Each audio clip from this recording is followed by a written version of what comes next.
Hi there, it's Carol Marak at carolmarak.com. Welcome to Solo and Smart, my YouTube channel, where I offer achievable tips when growing older alone.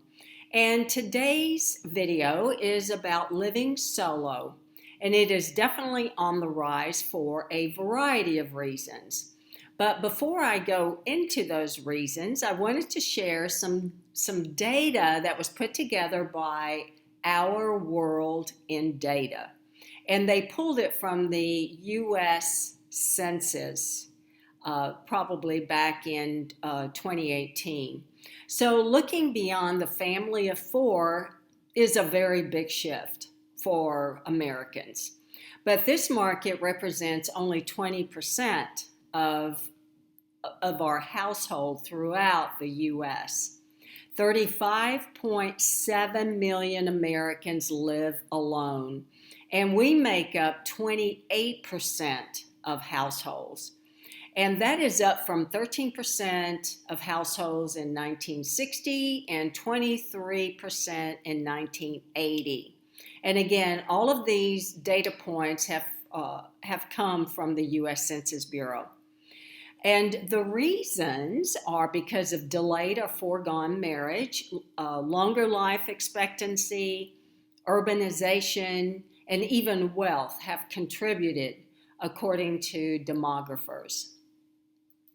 And a few tips that I wanted to share with you that would kind of really recommend all of us to get better along by ourselves.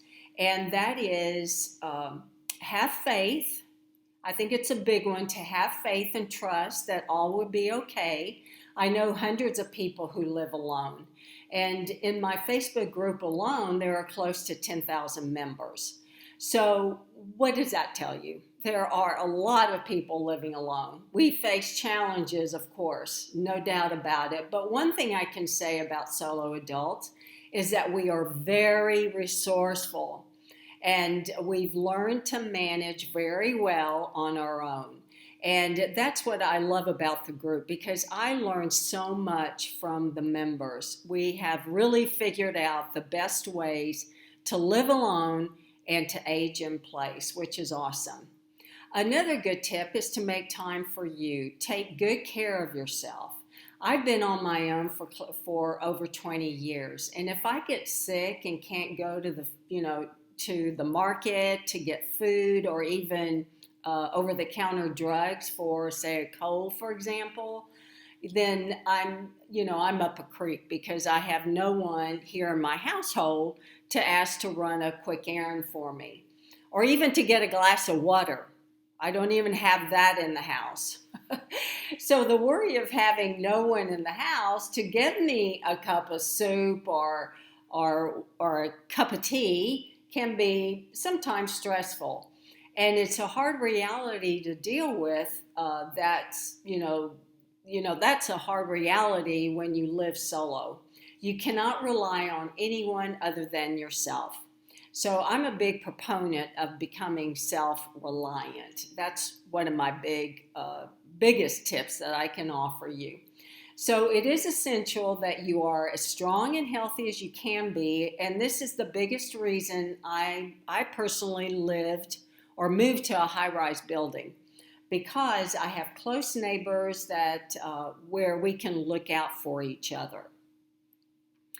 Another thing is to make friends with your neighbors and stay in close contact with your nearby friends, and take charge and start a support group, or stay socially active with these people, because you want to be surrounded by and make friends with like-minded people, and especially those that you can rely on, and to start building a support type of system. And I like to think of it as a family, like creating a family-like environment right where you live right now. Another thing is to eat well, and this kind of ties in with point 3. When you are new to living alone, it's easy, It's easy to be lazy with food, to like go to a fast food restaurant. However, if you're like me, and hopefully you enjoy cooking, or even if you don't, there are some really great recipes that you can find cooking for one, and you can prepare them ahead of time. But the point is to eat well. That is the best remedy against illness, and also keeping and maintaining a healthy attitude, which is number 6 is keep your mood in check. And I think exercise, eating good healthy foods, having reliable finances, being nearby friends and social support, all of that really up and keep our mood in check. Definitely does. So, also, I just wanted to remind you, I'm starting a master group coaching, and these are a few of the discussion topics that we will talk about online. Of course, it is an online group, and we will discuss all of these and learn new strategies and share resources together. And I have the link below in the description of this video. Well, thank you for visiting me. Please circle back for more tips in a day or two.